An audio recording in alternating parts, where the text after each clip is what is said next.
Hi guys, Vince here and welcome back to Drip. Day 16 ng ating drip pond. Ayan. Tatanggalin ko na tong mga saging-saging na to. Kasi ngayon I will spend the entire day sa pagtatanim ng halaman. Ayusin ko na yung mga pots, yung mga, ayun no, ayusin ko yan. Lalagyan natin ng mga halaman. Tapos i-cleanse natin yung mga halaman natin para walang mga parasites. Gusto ko bago matapos yung araw na to, at least nakakalahati na ako ng mga plants or nalagay ko na lahat ng mga plants na kailangan ko dito. Gusto kong ma-clear itong pond na to today. Sana matapos ko siya. Yung mga isda dito, ilalagay ko muna siguro sa loob. Yung mga shrimp, hindi ko alam kung anong gagawin ko. Tingnan natin kung anong kakalabasan. Tanggalin na natin yung mga hindi natin kailangan. Alam nyo ba guys, kagabi, naglagay ako dito ng mga test shrimp. Hindi ko alam kung makikita ko sila ngayon. Yun yung mga normal shrimp lang natin, yung mga walang kulay. Tinesting ko lang kung mabubuhay na sila dito sa plant box na to. Medyo magulo pa dito sa drip outdoor kasi kiniklear pa namin yung stock room na yan. Nagpe-prepare kasi kami para sa lamay. So itong mga banana na to, tatapon yan lahat. Meron ng sign of life dito, meron ng kite-kite. Kakatapos ko lang tanggalin lahat ng mga banana and meron ako napansin dito na gumagalaw. Tingnan nyo guys oh. Ayun yung mga shrimps natin oh, boy sila. Grabe, nakakatuwa. Try natin hulihin itong shrimp na to. Ayan o. Pero na nabuhay na yung shrimp po. This is a really good sign na okay na yung tubig natin dito. Okay na yung pond kasi yung mga ganito, nabubuhay na sila oh. Sobrang dami nating jungle val and sisimulan ko na siyang bunutin isa-isa. Dahan-dahan ko lang inaangat galing dun sa roots kasi magkakadikit tong mga jungle val na to. Ayan, for example, ganyan, isang buong clump siya. Tapos nakadikit yung kanyang mga rhizomes. Lalagay ko muna siya sa isang clean water. Ayan, para ma-rinse lang natin yung mga sand na nakadikit.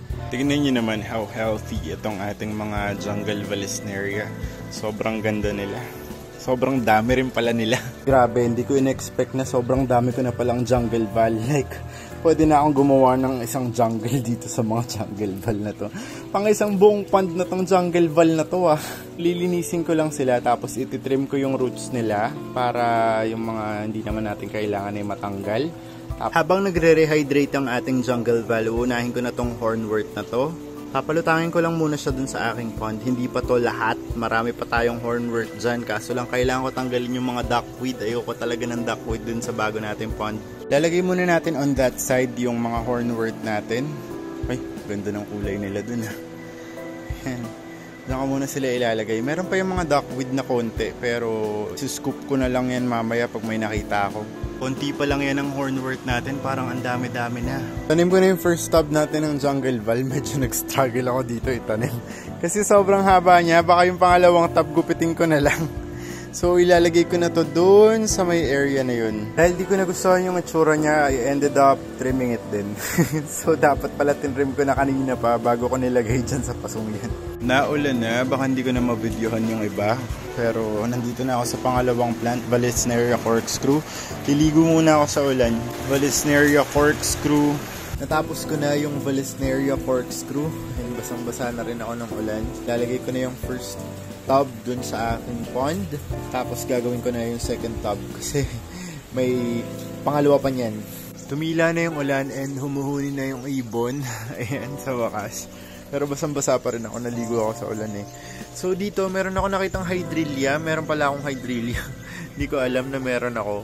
So, ang natitira ko na lang na hindi nalalagay ay yung Ambulia, Bacopa, Ludwigia repens, Rotala red, tapos yung Red Rubin. Tapos may isa pa.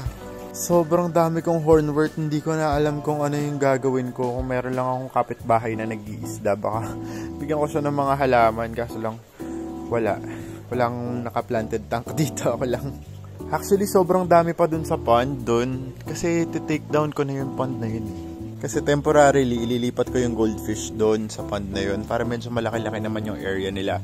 Habang hindi pa nagagawa itong ating goldfish box. Kung hydrilla, dito ko ilalagay sa may part na to. So, binaba ko na doon. Di nyo pa ma-appreciate ang cloudy ng tubig eh. Uy, meron tayo dyan pa snail. Actually, wala talaga akong planong ilagay dito yung mga hornwort na yan. So, kung meron kayong suggestions kung ano yung pwedeng gawin dyan, Let me know in the comment section. Or baka lagyan ko kaya yung mga tanks ko dun sa loob para maganda.